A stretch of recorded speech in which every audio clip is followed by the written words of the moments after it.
va continuer sur le 6, le 7, le 8 et le 9 et le 10, Inch'Allah. Inch'Allah, ouais. Bah justement, le sixième point, ce serait dans la continuité d'être responsable de soi et pour savoir ce qu'il faut faire, et ben, il faut s'éduquer, tout simplement. Donc s'éduquer sur les besoins du bébé, le développement d'un enfant, quels sont ses besoins, c'est-à-dire à quel moment il a besoin de manger, à quel moment il a besoin de dormir, euh, à quel moment il a besoin de jouer, qu'est-ce que je peux faire pour répondre à ses besoins. Et le fait de savoir, enfin d'avoir lu des informations, bah, et puis ensuite de choisir ce qui est pertinent ou pas. Et donc on va faire une action, et cette action elle va être donc réussie, et en quelque sorte ça va nourrir notre confiance en soi. Donc c'est-à-dire que mon bébé il pleure, je l'ai nourri, il va bien, il sourit, du coup j'ai réussi. Donc voilà, ça renforce le sentiment d'être une mère qui est capable.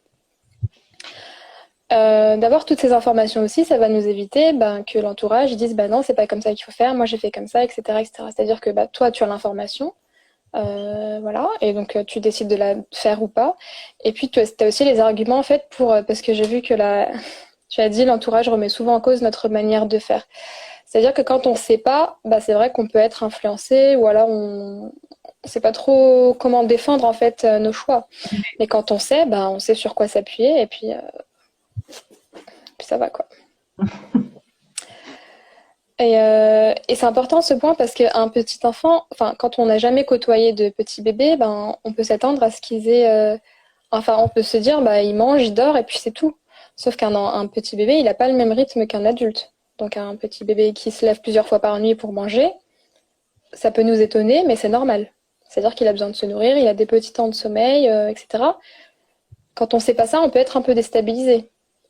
Mais de savoir que le rythme d'un enfant, il est comme ça. Et puis en fait, chaque enfant est unique. Donc petit à petit, on va observer son enfant et puis on va s'adapter, on va ajuster et puis on va comprendre comment ça fonctionne.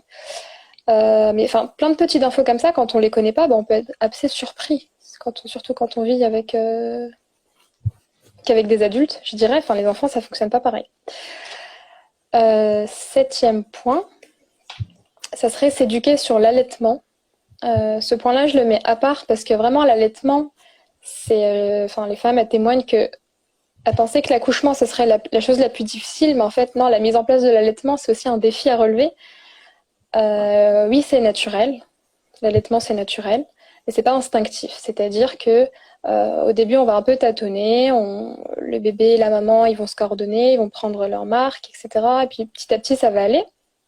Mais il y a aussi des informations à voir sur la physiologie de l'allaitement, comment ça fonctionne, comment est-ce que mon corps il produit du lait en réaction aux pleurs du bébé, à la succion du bébé.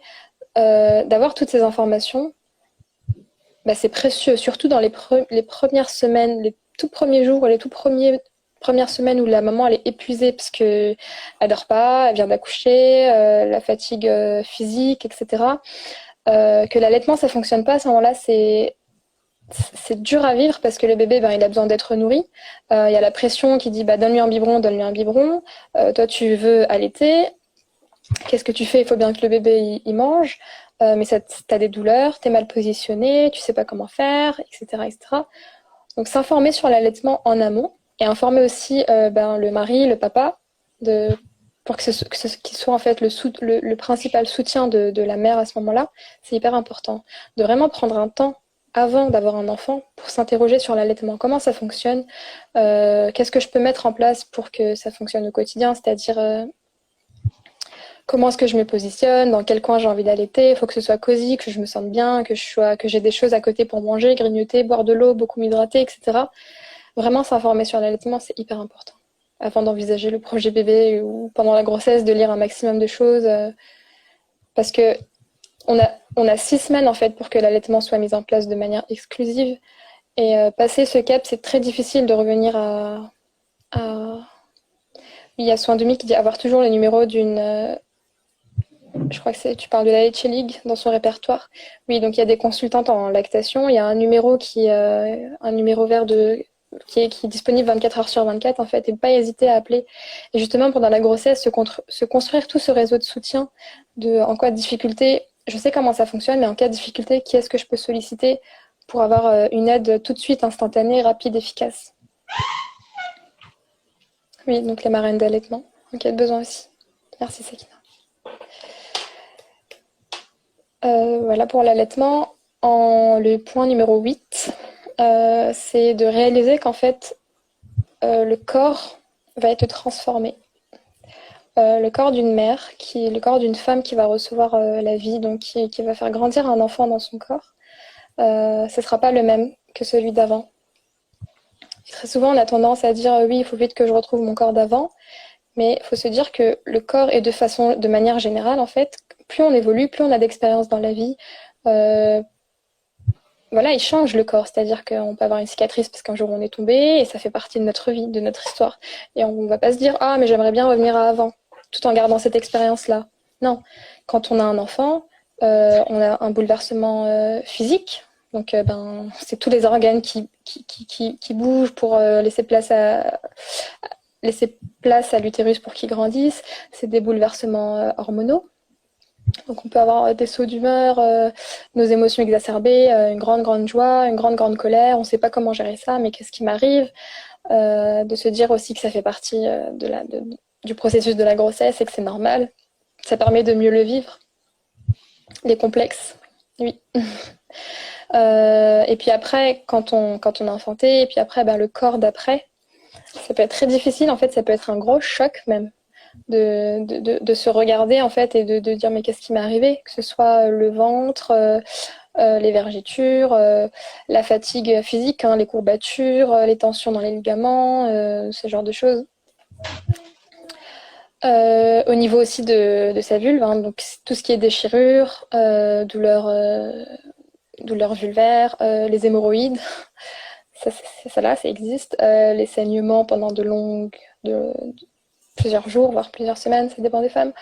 Les tranchées.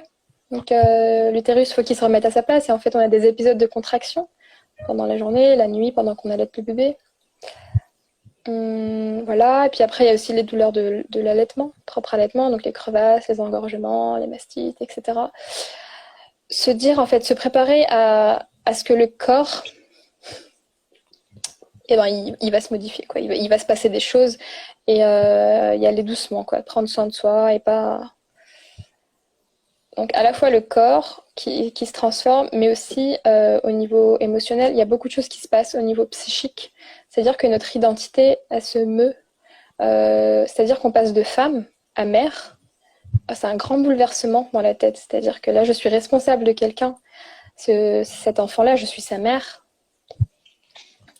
Ça change beaucoup de choses. Et on peut aussi, à ce moment-là, il y a aussi beaucoup de choses qui se passent avec la relation avec notre propre mère, avec notre propre famille, avec l'entourage. Il y a beaucoup de choses qui se transforment et ça peut être un espace où on réfléchit beaucoup, où on se pose beaucoup de questions, où on se reconnaît plus. Qu'est-ce qui m'arrive? J'étais pas comme ça, je réagis comme ça, j'étais pas comme ça, etc. Donc à la fois, soit physiquement on est transformé, émotionnellement on est transformé, identitairement on est transformé. Et c'est valable pour soi et c'est valable pour son conjoint. Et donc c'est valable pour le couple. C'est pour ça qu'on dit qu'on passe du couple conjugal au couple parental. Il y a toute la dynamique qui va être transformée à la maison. Et voilà, juste prendre le temps d'accueillir qu'on n'est plus exactement on n'est plus exactement les mêmes. Ça a changé. Il y a quelqu'un d'autre dans notre vie. Voilà. D'accord. En quelque sorte. Je ne sais pas si c'est clair. Oui, c'est clair. Ouais. Le 9e point, voilà, c'est un peu plus positif, c'est qu'en islam, la grossesse, l'accouchement et la maternité, c'est quelque chose de très très grand. C'est-à-dire qu'on a beaucoup de mérite à s'engager dans la maternité. Le fait d'être enceinte, le fait que notre corps il subisse tous ces maux et tous ces désagréments de la grossesse, le fait d'accoucher, les douleurs des contractions, la fatigue, l'intensité de la chose. Et puis ensuite, la maternité, donc prendre soin de quelqu'un, etc. On a une grande rétribution. On a beaucoup de hasanat. La femme qui... C'est tel que la femme qui perd la vie en donnant la vie, elle est considérée comme une martyre. Donc au-delà de ça, je ne vois pas ce qu'il y a de plus, quoi. Les invocations, elles sont exaucées. C'est une période un peu cruciale où on peut faire beaucoup, beaucoup d'invocations parce qu'on sait qu'elles sont exaucées. La maman qui se lève la nuit pour allaiter son enfant ou pour prendre soin de lui, c'est comptabilisé comme du Qiyam Layl, donc comme se lever et adorer la nuit. Et la prière de nuit, elle a un grand mérite. Donc voilà, en fait, se dire parfois on peut ressentir un peu comme une ingratitude, voilà, moi j'ai donné de mon temps, j'ai donné de mon corps, de mon énergie, etc. Et personne ne me calcule, personne ne me dit merci, etc. Mais aux yeux d'Allah, c'est quelque chose de très très grand. Et formuler cette intention dès le début, voilà, bah, c'est jackpot. Voilà, et pour pas prendre trop de temps, et si tu veux, on reviendra après là-dessus. Ouais. Bah, le 10e point, je dirais, ce serait de savoir que les doulas existent, que c'est un métier qui est là pour soutenir les mères à ce moment-là de leur vie, où c'est un épisode bouleversant, en fait, de s'engager dans la maternité. Et donc, voilà, de ne pas hésiter, en fait, à aller voir tout ce qui existe autour de cette aventure-là, je dirais, tout ce qui est soutien, le réseau, en fait, le réseau de soutien, c'est-à-dire les associations qui existent, les cercles qui existent, les professionnels de santé qui existent juste pour la mère, par exemple, que ce soit ostéopathe, naturopathe, chiropracteur, comment on dit, chiropracteur. Enfin, il y a des tas de choses qui existent spécialement pour les jeunes mères et les bébés. Et voilà. D'accord. Alors, je suis pour le point 9, je reprends le point énergie, je redirai ce que tu viens de dire, machin. Alors, pour ceux qui nous rejoignent, on reçoit aujourd'hui Safia qui est doula et qui justement nous offre aujourd'hui 10 choses à savoir avant d'envisager le projet bébé. Dans une première partie, elle nous a donné les 5 premiers points dont vous ai fait un petit résumé. Et là, on est passé au numéro 6, 7, 8, 9, 10, que je vais vous faire un résumé pour ceux qui nous rejoignent. Alors, pour le 6, tu as dit, il est important de s'éduquer sur besoin d'un enfant, quel besoin, c'est-à-dire qu'est-ce qu'il veut manger, quand il veut jouer, etc. Et choisir ce qui est pertinent pour son bébé. S'éduquer pour renforcer sa confiance en soi. Je vais revenir sur ce point. En fait, c'est vrai qu'un bébé, au-delà de s'éduquer pour lui, un enfant nous éduque. Parce qu'à travers le fait d'avoir cet enfant, on va totalement revoir notre propre éducation à dire, voilà, quelle mère j'ai envie d'être pour cet enfant, quelle est l'image que je veux que cet enfant ait de sa mère, etc. Puisque l'enfant n'est que le miroir aussi dans les premières pages de sa vie, on est son miroir. Du coup, vraiment, l'enfant, au fur et à mesure, va nous apporter cette éducation de soi, mais aussi le fait d'être informé pour le former va nous permettre aussi de connaître notre propre éducation parce qu'on va revoir notre propre enfance. Oui. Et dans le 7, tu disais s'éduquer pour l'allaitement. La mise en place de l'allaitement est un défi. Et c'est vrai, parce qu'aujourd'hui, on a de tout. Observer bébé pour connaître les besoins de bébé, s'informer et aussi informer le mari, tu disais, par rapport à l'allaitement. Et il existe des marraines d'allaitement, justement, qu'une sœur nous a partagé l'information. Et pour l'allaitement, de ce que je peux dire pour mon expérience, c'est vrai qu'il est important de savoir ce que vous voulez faire et revenir au point 5, de développer un esprit autonome. Parce que vous allez avoir de tout. Mais non, mais tu vas être fatigué, mais franchement, est-ce que ça sert vraiment? Mais tu peux lui donner ceci, etc. Et si vous décidez de l'allaiter, il faut vraiment que ce soit une décision qui est prise entre vous et votre mari, etc. et tout. Et que voilà, c'est votre décision et que les gens ne sont pas obligés d'être d'accord avec vous. Vous devez respecter leur opinion, mais aussi les gens doivent respecter votre opinion de ce projet-là.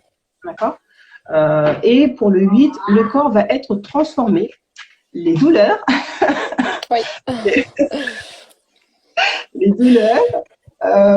Du coup, se préparer à ce que le corps change au niveau psychique. On passe de femme à mère. Et ça, c'est vrai que psychologiquement, c'est bouleversant. Et tu as dit quelque chose qui m'a touchée. Tu as dit qu'il y a beaucoup de choses qui se passent avec notre propre famille. Et c'est vrai que ce jour, quand j'ai accouché et que ma mère est venue, j'ai dit « Maman, je t'aime. Maman, pardon. » Maman, pardon. Maman, ceci. Et là, je repense à ma mère qui me disait, mais tu verras quand tu seras mère. Ouais. Et je dirais que les douleurs de l'accouchement, on dit Alhamdulillah. Ça reviendra au point 9 où tu disais que l'islam a beaucoup de mérite par rapport à la femme. C'est vrai que justement, le professeur Sam, quand un homme l'a interrogé à qui je dois ma compagnie, on lui a dit ta mère, ta mère, Oui, ta mère. ta mère. Du coup, vraiment, la mère, elle a une place hyper importante. Et tu disais qu'aussi, il y a un changement au niveau du 8, tu dis qu'il y a un changement au niveau de son identité, au niveau du couple. On passe du couple marital au couple parental. Et ça, c'est vrai que c'est un point qui est hyper important parce qu'aujourd'hui, on a des divorces dus des Oui, fois, même des divorces pendant la grossesse. oui, C'est important vraiment de connaître les différents changements psychiques, physiologiques aussi et psychologiques au niveau du corps, je veux dire physique aussi, qu'il va oui. avoir et comprendre aussi les différents états émotionnels qu'ils vont avoir pendant la grossesse parce que quand on a nos règles déjà on est Oui. On est sur la lune. pendant 9 mois avec Ouais, un autre corps qui est en nous. Alors du coup il y a beaucoup de bouleversements et c'est pour ça que le projet bébé c'est un projet à deux, à deux. pas Oui, pas tout seul parce que justement il y a des couples qui vont avoir qui vont clasher justement dû à ce projet qui n'a pas été oui. Parce qu'on se révèle l'un à l'autre. On ne sait pas quelle mère, quel père on sera. Donc c'est un peu la surprise pour les deux. et c'est pour ça que justement le projet mariage, je pense qu'il faudrait faire un projet mariage, Oui, une, euh, ouais, c'est un important. projet mariage parce que dans le projet mariage, il est important de se poser avec le futur époux, avant même qu'il devienne notre épout, de se dire quelle est l'image et quelle est la vision que tu as de toi en tant que père. Et c'est Mhm. important notre futur conjoint et cette question. Après, ça peut évoluer au fur du temps, etc. Mais déjà d'avoir un point, une idée de ce que Oui, là, mon téléphone me dit qu'il reste 22 secondes. Du coup, au pire des cas, d'accord. je vais finir et je vais voir si je peux enregistrer les deux. Mais c'est vrai que c'est important de vraiment de solidifier le couple pour que justement cet enfant vienne dans un couple où il y a de Oui. l'amour, il va recevoir cet amour, etc. Et, Ça, euh, et on était au point 9, au point 9 où tu donnais plus du côté positif. Tu disais justement en islam, on a beaucoup de mérites par rapport à la grossesse et l'accouchement, puisqu'on a une grande rétribution en donnant la vie. Et la maman qui perd sa vie en donnant vie, elle meurt en tant que martyr et que les mérites de la mère sont nombreux. Du coup, il faut aussi prendre conscience de ce savoir-là pour prendre conscience que, alhamdoulilah, Allah il nous a valorisés. Et je répéterai cette phrase que mon professeur il a dit que la femme, elle doit prendre conscience de la chance qu'elle a, puisque Allah est le créateur, et à travers la femme, il l'a choisie pour être la procréatrice de sa création. Et j'aimais beaucoup ça, puisque justement, on est les procréatrices, puisque c'est nous qui continuons la création d'Allah subhanahu wa ta'ala à travers les différents bébés que nous mettons au monde. Du coup, c'est aussi un honneur dans c'est lequel... extrêmement puissant cette phrase. Ouais. Du coup, ouais, moi aussi, quand j'ai entendu, je dis waouh. Ouais.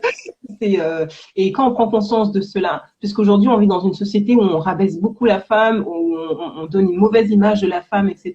Si la femme prenait conscience de la place qu'elle a au niveau de l'islam, subhanallah, elle soulèverait des montagnes. Et c'est pour ça que il faut prendre conscience aussi de cette citation que j'aime beaucoup, qui dit lorsqu'on éduque un homme, on éduque un individu. Mais lorsqu'on éduque une femme, on va éduquer un peuple tout entier. Pourquoi? Parce Oui, que la femme est celle qui va éduquer les hommes et les femmes de demain, puisque nous mettons au monde des hommes et des femmes.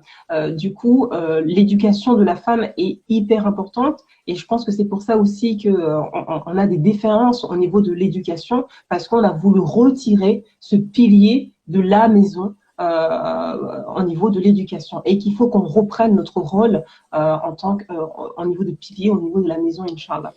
oui. Et du coup, je vous invite vraiment à lire des livres autour des mérites de la mère en islam. Quand on lit ça, on se dit waouh, je suis une super héros. Mais oui, bah oui. Inch'Allah. Et du coup, tu terminais en disant que les doulas existent et que existent justement pour soutenir les femmes durant cette période de leur vie au niveau psychologique, psychique, etc. Et qu'il est important aussi que les femmes lorsqu'elles ont ce projet bébé, de se renseigner sur les cercles d'accompagnement, puisqu'aujourd'hui, c'est vrai, machallah, ça s'est beaucoup développé. Il y a beaucoup de professionnels qui proposent des cercles pour accompagner les mamans. Et je sais que moi aussi, quand j'avais ce projet bébé, je me suis tournée vers les éducatrices spécialisées. Il y avait des cercles, on était 5-6 mamans. Elles nous donnaient les clés sur la communication. Et c'est là où elle avait dit, il faut 2 ans. Je disais non, 2 ans pour que l'enfant se sente... il faut que la maman reste au moins 2 ans avec l'enfant, etc. Du coup, c'était très riche et c'est ce qui m'a amené aussi à éduquer les adolescentes, puisque justement, l'objectif d'accompagner les adolescentes, c'est leur donner ces clés pour prendre conscience du rôle qui leur attend en tant que femme, en tant qu'épouse, en tant que maman, en tant que professionnelle, qu'il faut prendre en compte tout cet environnement-là et qu'en éduquant les jeunes filles, c'est à prendre le temps de bien se connaître pour justement être capable d'être responsable de ses actes et être capable de développer cette autonomie au niveau de ses différents choix de vie qu'elle prendra, Inch'Allah. Du coup, comment on peut te joindre, Safia? Comment on peut te joindre? Comment les gens qui nous ont suivis peuvent te joindre? Oui, alors déjà sur mon compte Instagram, et puis en bio, j'ai un site où il y a mon email, mon téléphone. Et le site, il est sur ton compte Instagram, c'est Oui, ça? la biographie. Dans la bio? safiadoula.com. D'accord. Et il y a justement une femme qui a posé cette question lors du du premier live. Elle disait, qu'est-ce qui t'a donné envie de devenir doula? Comment tout a commencé? Alors, comment tout a commencé? Quand j'étais au lycée, je lisais des récits de naissance et j'étais tombée sur le mot doula.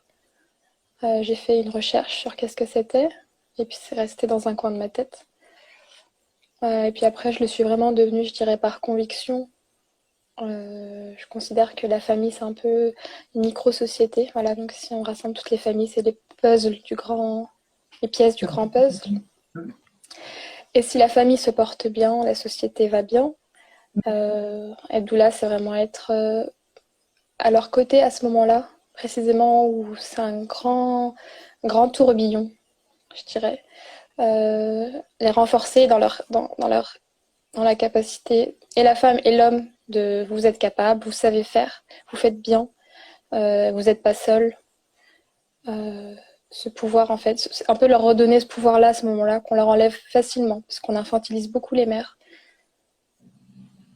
Et voilà, je dirais par conviction, je le suis devenue. Machin, parce que toi, tu avais commencé par un cursus psychologique, Oui. en psycho, et après, tu as tourné directement vers Oui. les métiers. Et pourquoi tu n'as pas voulu terminer la psychologie? Qu'est-ce qui fait justement que tu as eu cette transition? La psychologie, j'aimais beaucoup. J'avais fait un stage que j'avais vraiment beaucoup aimé. C'était chez les enfants qui avaient des troubles cognitifs, donc ils avaient des troubles d'apprentissage, en quelque sorte. C'est juste que, en fait, je me rendais compte que pour qu'un adulte soit sain psychiquement, il y a beaucoup à voir avec son enfance. Et son enfance, elle a beaucoup à voir avec la famille qu'il a eue, les parents qu'il a eus, la naissance qu'il a eue, parce que l'expérience de la naissance, elle n'est pas sans incidence pour le bébé. On croit qu'il sent rien, qu'il oublie. Il y a beaucoup de choses qui s'engramment à ce moment-là. Je trouve que c'est un peu le cœur du cercle, la fondation de l'arrivée d'un enfant sur Terre. Donc voilà, c'est pour ça que je me suis spécialisée dedans. D'accord, machallah.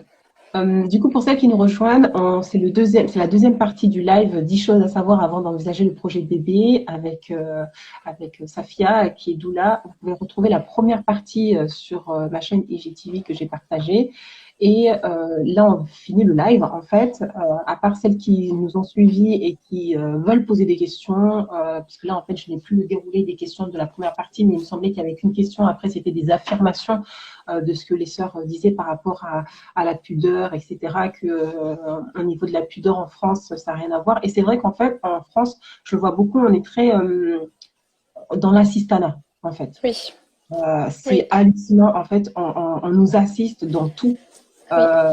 Et du coup, en fait, on n'a plus tu parlais d'autonomie, mais on nous enlève, en fait, cette autonomie. Des petits, en fait, on nous enlève cette autonomie. Et lorsqu'on va sortir de ce cercle d'autonomie, on est un peu vu comme à contre-courant. Voilà. Mais qu'est-ce qu'il y a? mais pourquoi tu suis pas le mouvement en fait, non? Et du coup, en fait, c'est vrai que développer cette responsabilité, ça demande beaucoup de courage. Oui. Développer cette autonomie demande beaucoup de courage dans un monde où justement on nous a infantilisés. Sortir du moule, ça demande vraiment une prise de De la conscience bravoure, hein, ouais.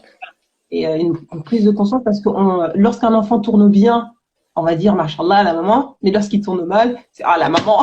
Tout de suite les parents, ouais. Et voilà. Et du coup, c'est vraiment il faut vraiment développer vraiment son autonomie et vraiment avoir une vision claire de ce qu'on voudrait offrir à notre enfant.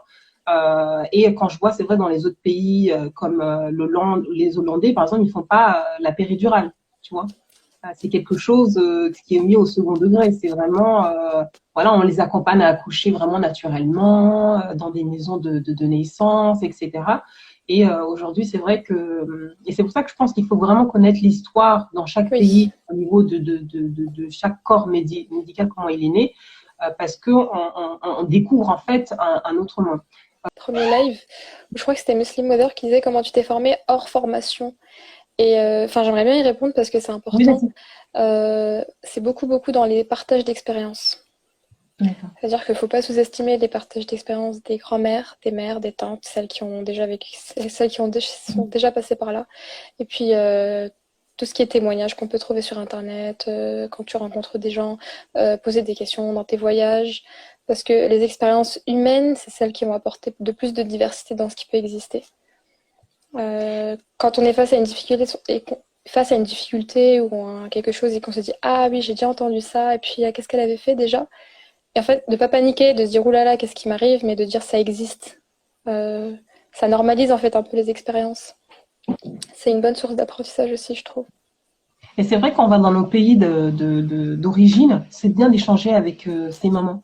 Parce que c'est vrai, moi je sais que je parlais beaucoup avec mes tantes et ma grand-mère, et elles partageaient en fait l'expérience de comment elle a éduqué ses propres enfants, etc. Oui. C'est vrai que ça donne une base d'éducation et c'est pour ça que je disais au-delà des livres, vraiment, il faut échanger avec les anciens. Les anciens, c'est une encyclopédie. C'est des encyclopédies, les anciens. C'est-à-dire qu'ils sont passés par là et puis qu'ils ont le recul nécessaire pour tirer les leçons. Tout à fait. Et il faut trouver les anciens qui vont avoir cette sagesse de vous transmettre ce qui va être utile dans l'éducation de vos enfants sans vous juger, sans apporter des a priori, etc. Mais vraiment, quand vous rencontrez une personne où vous appréciez l'éducation qu'elle apporte à ses enfants, n'hésitez vraiment pas à aller la voir et lui dire, s'il te plaît, donne-moi tes conseils, donne-moi tes ressources, comment tu fais, etc. Parce qu'elle prendra le plaisir vraiment de partager cela. Et franchement, vraiment, n'hésitez pas. Aller dans les mosquées, rencontrer les personnes âgées dans les mosquées, parce que dans les mosquées, plutôt au début, à la fin. Et elles aiment bien parler, hein. Du coup, elles auront à vous dire. Et franchement, c'est un moment inoubliable parce qu'elles vont partager des petits secrets que vous-même, vous n'aurez pas pensé en termes éducatifs et tout, machallah. Du coup, voilà. Si vous avez des questions, n'hésitez pas, mais je pense qu'on a fait le tour. Des questions. En tout cas, Barakallahu fik, Safia, c'était vraiment une belle. Oui, Barakallah, merci à toi. Je pourrais te donner aussi des titres. Le livre? Oui, plus nouveau-né. D'accord, ok, je veux bien. Comme ça je les partagerai aussi je les mettrai aussi dans le descriptif, Inch'Allah. En tout cas, j'espère que ce live vous a plu. Aujourd'hui, on a échangé sur les choses à savoir avant d'envisager le projet bébé. Ce live a été fait dans l'intention de nous dire que vraiment, il ne faut pas attendre l'adolescence pour éduquer nos enfants. Et je pense qu'il faudrait faire un live sur le mot adolescence parce que c'est un mot qui a été arrivé dans les années au début du XXe siècle aussi. Du coup, je pense qu'il faut aussi en parler et ne plus infantiliser nos enfants arrivés à cette période de l'adolescence et tout, et profiter de notre célibat ou de notre vie de couple pour vraiment réfléchir. Et je reviendrai toujours à ça lorsqu'on a un projet professionnel pour un nouveau métier ou pour les études. On est toujours dans des longs processus de recherche. On va demander des conseils partout. On va regarder sur Internet les meilleures informations, etc.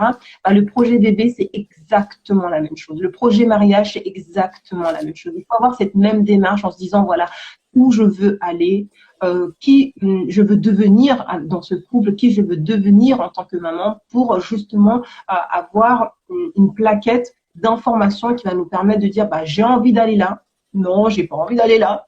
Et je rajouterai le savoir religieux. Il est hyper important d'avoir une éducation religieuse parce que la sunna et le Coran, c'est ce qui nous permet, c'est notre guide en fait, c'est ce qui nous permet d'avoir cette directive. Et du coup, vraiment, j'insisterai sur ce point, formez-vous au niveau de la jurisprudence islamique, au niveau de la foi islamique, si on veut inculquer à nos enfants la foi, la spiritualité, les choses qui sont licites ou interdites, il faut connaître en fait. Par rapport au rapport sexuel, s'il y a une doha, bah, imaginez, il y a une doha pour aller aux toilettes, une doha pour dormir, il y a une doha pour tout. Et tu mets de la conscience dans tout ce que tu fais. Voilà. Et du coup, nos intentions, Inch'Allah, ils vont être beaucoup plus grands. Et vu que nos intentions nos actes ne valent que par les intentions, on va demander à Allah de nous aider à développer des intentions pures, des intentions sincères et tout dans tout ce qu'on fait. Et ne pas hésiter aussi à supplier Allah. Moi, je sais, mon professeur, il me disait ça, il me dit, mais suppliez-le le soir dans vos invocations, suppliez-le. Et vraiment, oui, suppliez-le, pleurez auprès de lui et demandez-lui l'aide nécessaire et faites confiance totalement en Allah. On remet notre confiance en Allah et on sait qu'il peut nous aider dans chaque chose que nous entreprenons. Du coup, j'espère que ces lives vous aideront. Le prochain live, c'est jeudi prochain, Inch'Allah, avec Sophia et non Safia. On va faire un live avec Sophia sur maintenant le Coran et les adolescents. Parce que le premier, on avait fait Coran et vacances. Cette fois-ci, on fera Coran et les ados pour vous donner des astuces pour mieux accompagner vos adolescents à travers l'apprentissage du Coran, Inch'Allah. Du coup, je vous fais plein de bisous. Prenez soin de votre santé physique et spirituelle. Et Safia, je te fais des gros bisous. Je te remercie. Merci beaucoup. Barakallahu fik. Qu'Allah te récompense, qu'Allah mette la plaisir. Dans ton métier et qu'il permette d'aider le maximum de femmes à être accompagnées lors de cette période de vie qui est hyper importante. Ouais. Merci beaucoup, Mariama. De rien, ma belle. Merci à vous qui nous avez suivis. Les lives sont en replay sur ma chaîne Easy TV. Safia nous donnera ses ressources au niveau de livres. Je vous les mettrai en story. Et si vous avez des questions, vous trouvez Safia sur son Insta que je remettrai. Et elle a un site où vous pouvez lui poser toutes les questions. Et si vous êtes dans le projet bébé, appelez Safia. Safia, tu te trouves où déjà? On n'a pas posé cette question. Tu te trouves où? Etier dans le 95, dans le Val d'Oise. Dans le Val d'Oise. Les gens du Val d'Oise. Et tu te dépasses au-delà du Val d'Oise. Oui, proche 93. Voilà, les gens, vous avez les informations. N'hésitez pas à aller échanger avec elle, de demander plus d'informations. Et voilà, je vous ai donné une autre ressource pour que vous puissiez être accompagné dans l'accompagnement de vos enfants. N'hésitez pas à aller la voir et demander des conseils. En tout cas, barakallahu fikoum. Comme d'habitude, on se dit à très vite et bon vendredi et bon week-end. Merci. Wa alaykoum salam.